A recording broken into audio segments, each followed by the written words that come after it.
It's a Quake.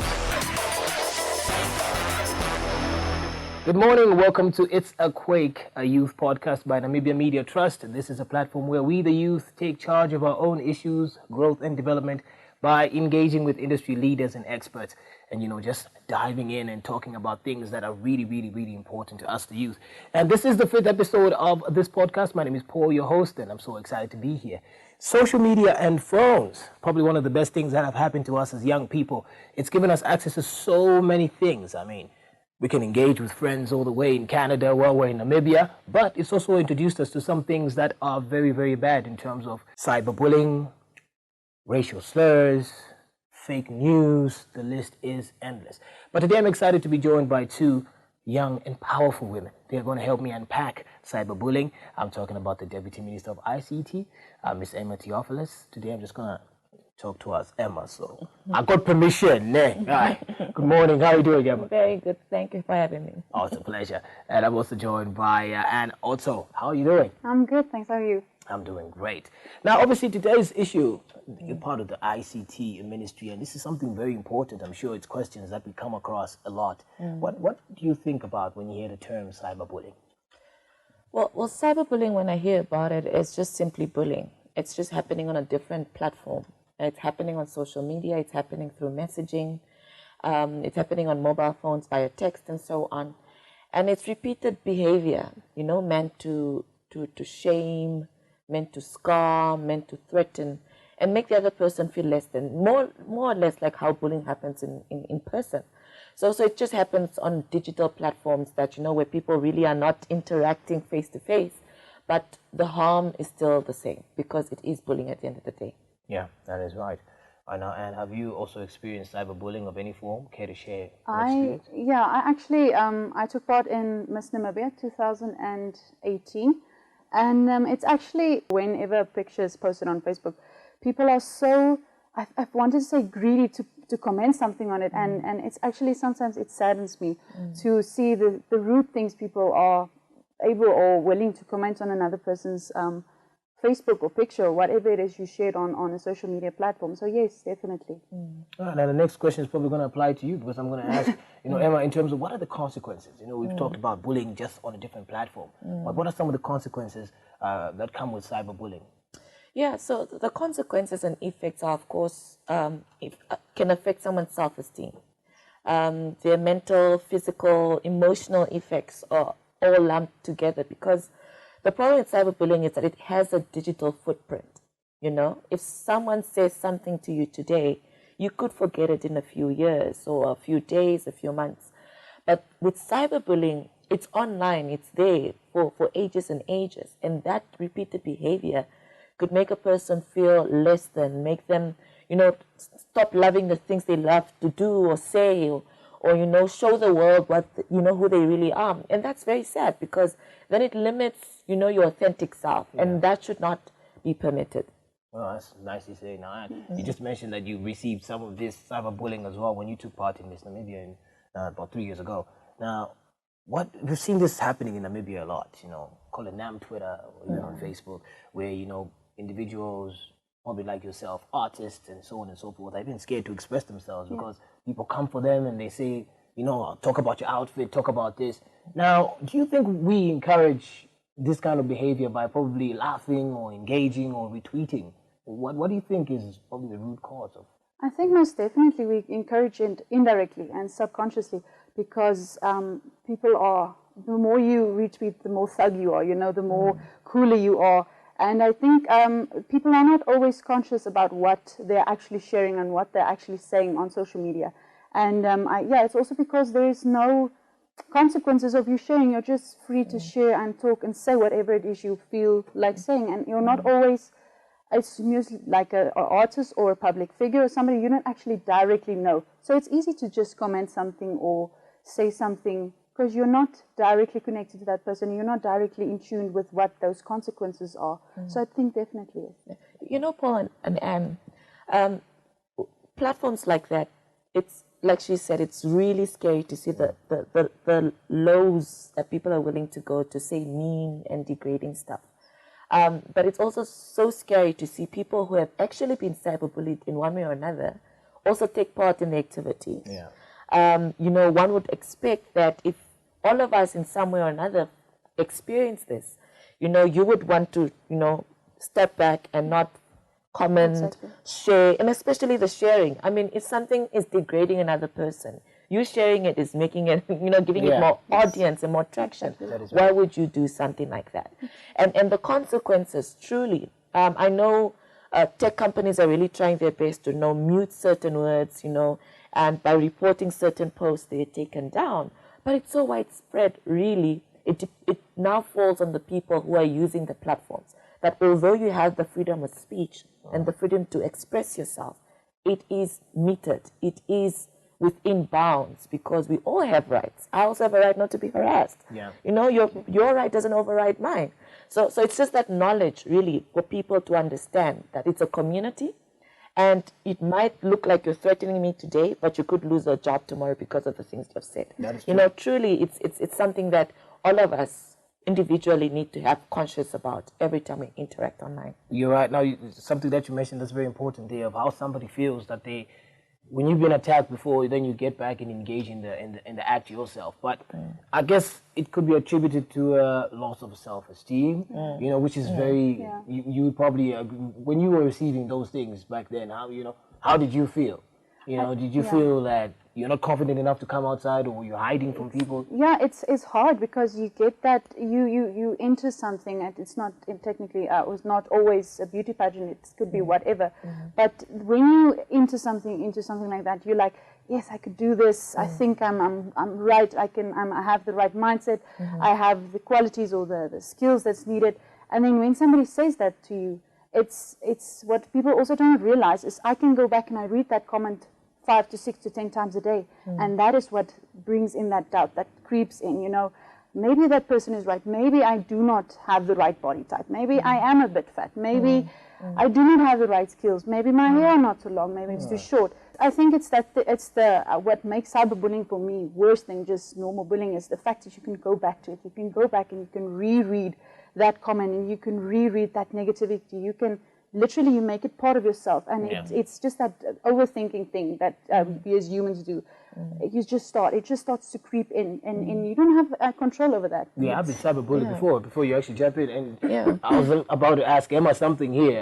I've received, like, you know what makes it worse is when people keep sending it to you. Exactly. Did you see what this person said? You know, and that's where we spoke about earlier in terms of people making it worse when we share what people say. But Emma, coming back to this topic here, I wanted to find out, what do you think young people can do to bounce back from this, you know, to make them not think that they are what people are saying, you know, when you get into depression or low self-esteem, you know, because, I mean, at the end of the day, we are all strong, young Namibians, vibrant people. We can achieve so much, but people bring us down with what they say. So, Before I get to that, Paul, if I may, I just want to comment on what Anne said. I don't know if you've listened to what she said, but all the insults or the bullying she got were really gendered. You know, sexism underlying that. Young women more than young men get the abuse online, and the bullying and harassment much more, because, you know, the insults are very gendered. You know, that outfit, when it comes to outfit, it's women as opposed to men. You're too fat. You know, too skinny. You know, too tall. skinny, all this physical, or you're too loud, you talk too much, you know. Everything that happens offline has literally just migrated online with gendered insults, specifically towards female appearance, female action, just trying to limit women's, you know, authenticity online. And just to then come back to your question on what we can do as young people, young women, young men, when we get all these insults.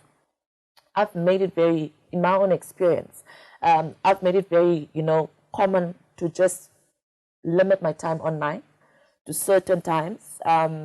And sometimes I don't even get a chance to get online because I'm busy with the real world, the real life. So you're running the country and all that. So you know, so just limiting my time online.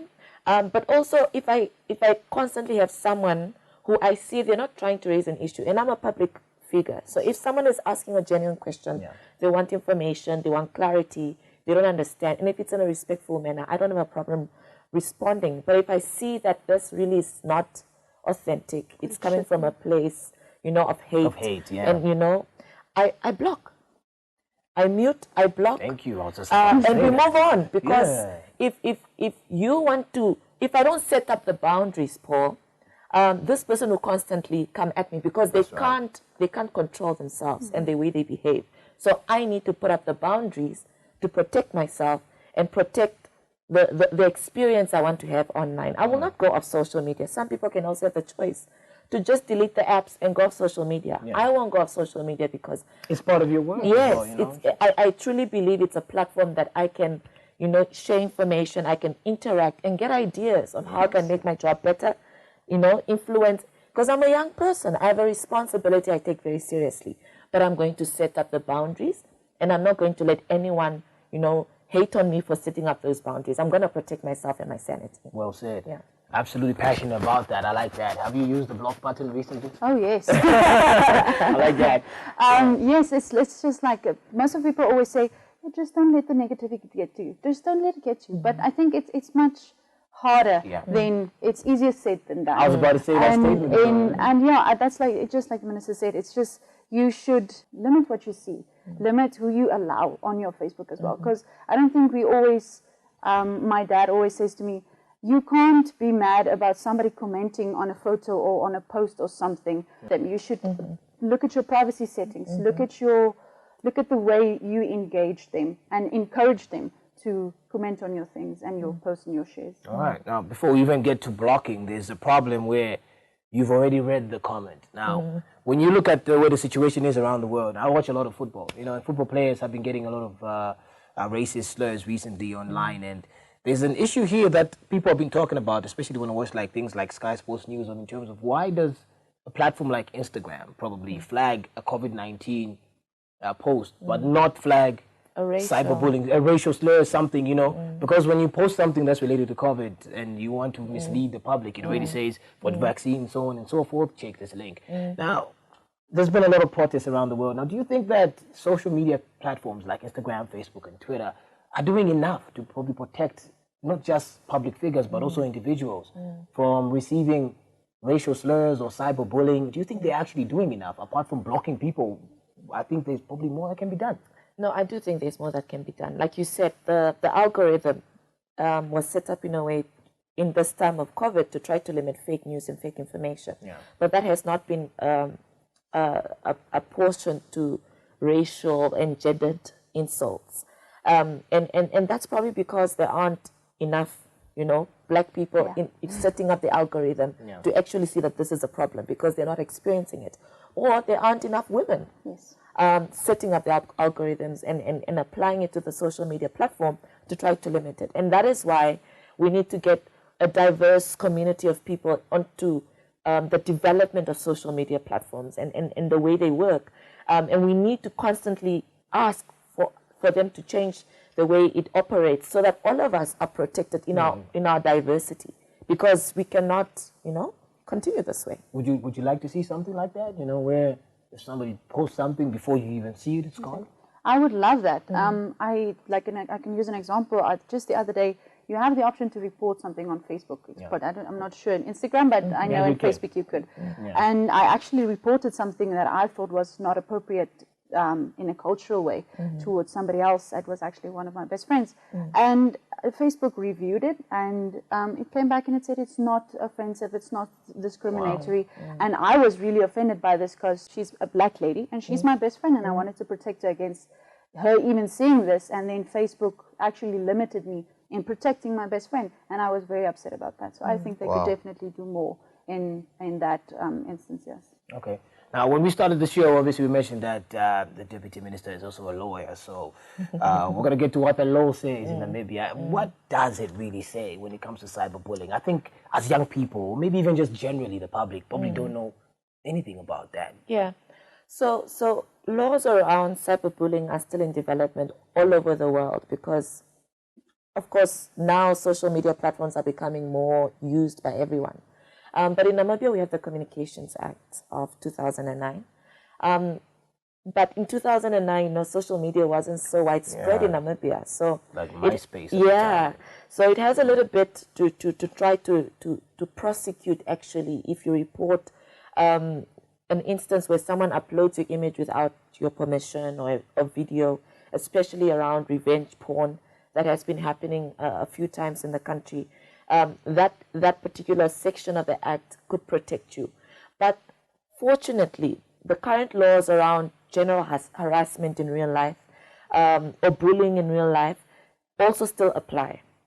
So there is some form of protection in, for example, the Criminal Procedure Act and so on to limit someone who's constantly bullying you and harassing you online. And the law will then act in that way. But thankfully, we're busy developing the cybercrime bill, which is in its advanced stages to really look at all of this, looking at how children are, for example, being groomed online, and putting limitations in how people contact other people online, so that there is some form of protection. Because unfortunately, I remember when I got online in 2009, I didn't really know, what Facebook was, and somebody could have just asked me for my personal information. I would have trusted them and so on. So not everyone has the information and around online protection. So through that law, we're trying to protect people even from themselves in such instances. Wow. That sounds nice, eh? Yes. When that comes in, I think it's going to be very interesting to see how, people get engaged online, because I feel like this is a big issue and a lot of people's livelihoods are being affected by what people say online because they don't feel confident enough to execute their jobs anymore and so on and so forth. Now, we're speaking about something interesting here in terms of a sexist way that people speak about, especially women online. And the First Lady is also not immune to this. She came out recently and spoke about how people talk about her and what she's done or not done and so on and so forth. And, it was a time when we were talking a lot about gender-based violence, and I think you remember that time. Yes. Yeah. Now, do you feel safe as women online? Now, and let's move from the streets now. Obviously, I know most women don't feel safe already in the streets because of what people say or do. Yeah. But do you feel safe as a woman in Namibia online? For me, personally, I feel safe because I've taken the measures to protect myself against what people could say about me. Being gone through that experience. But I think women in general, I don't think they honestly feel 100% safe to post, I would say, pictures of themselves on social media. And I think that is worrisome. That's very worrisome to me as a woman and as the youth in general. Okay. I fully agree. Like I said, but you feel safe on your platforms, though, right? No, I still don't feel safe. Okay. Because there's still limitations to how far I can respond and denounce. I'm just not Emma. I actually have a responsibility in the way I need to conduct myself and so on, and that's limiting. But still, I try not to keep quiet, because the moment you keep quiet, it's just not going to magically go away. We need to choose to challenge, and that was the theme of this year's International Women's Day. And I fully agree that in general, we as Namibian women, we don't feel safe online, because the same way we don't feel safe in the real life, that misogyny, that violence, that abuse, that harassment has literally just migrated onto online spaces. The same man who would, say, look at her, she's wearing something too short, whatever, is saying that online as well. So it's just two different platforms, but the same abuse and the same harassment.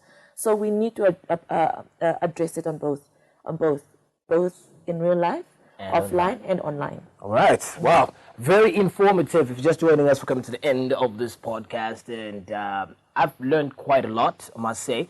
Ladies, you really unpacked this topic for me. Before I let you go, you must got a country to run. Yeah. So I'll start with you, Emma. Any final words for the young people out there? The people they call the cheetahs in the street, and the ladies who've experienced cyberbullying and are watching this and are probably inspired by what you said. Any final words to just let them get out of that, and also to the perpetrators as well? You please give us a final word to them, and just so we can balance this out. Yeah, I would say if you're going through some type of harassment, online bullying, challenge it. Don't keep quiet. Stand up for yourself. Even if you feel like you're not winning the battle, still do it. Someone has to do it, and get others to also stand up for you. And I know we have a certain cancel culture and a culture, to not to support one another, but we need to if we want to address this. And to the perpetrators, just check yourself. Really, just check yourself. heal, work on yourself, and not spread hate everywhere. I mean, we're in a pandemic. Yeah. The last thing people want to experience is online harassment when we're going through so much collectively. So heal and be nice. Yeah. Yeah. Wow. And I would say screenshots. I think screenshots is a very powerful thing. take it to the police. Yeah, no, just do. I think my thing is always screenshot it so you can educate others around you. There's also an app called Stop It, where young people who don't always, because when you get bullied, you don't always want to go to an adult you know, or to a school or a teacher or a parent or whatever the case may be. So you can go actually on that app and you can report them anonymously, and they will deal with the bullying for you. So it's actually very, very helpful. But we as Namibians don't really know of these instruments that is available to us. I just know about that today. Okay. Stop It is the name of the app. It's Stop It. And yeah, I think we should just be more educated. We are not always educated as Namibians on the remedies and stuff that's available to us. Okay, wow. Very, very informative today. Women are going through a lot online. So are men. Obviously, you're not saying it's one-sided. But obviously, it's the people who are what we call having keyboard courage. Yeah, who don't have the courage to say things to you face-to-face, who are coming online and, like Emma said, you need to heal from probably past traumas. Now you're projecting yourself onto others and you're creating a problem online for a lot of people, which is cyberbullying. Racism, fake news, it covers a lot of things. So watch out, the Deputy Minister is busy with a bill. It comes to effect, you might get yourself in trouble. In fact, I feel like you can still get in trouble now before I actually let you go. If you do say something that direct, as a lawyer obviously, if somebody calls me something that I'm not, I can still sue them for defamation, isn't it? 100%. No matter where you say it, whether it's online or face-to-face, as long as I have evidence. So remember, if somebody says something that is very, very harms your reputation, yes, image, dignity, you should make sure that you report it to the authorities and don't keep quiet. The two ladies have inspired me to say, fight it. You know, you block, it's your space. Wow, learned a lot. Yeah. Thank you once again. I hope one day we can be invited back into your office. Some free tea, you know. This has been It's a Quake. Hashtag It's a Quake on Twitter, Facebook, and Instagram. Share your thoughts in the comment section. If you have experienced any of this, we would like to hear your story and how you dealt with it. You might inspire somebody who is watching this back home. My name is Paul, and from Emma and Anne, it's goodbye until episode 6. Peace out. 8 out.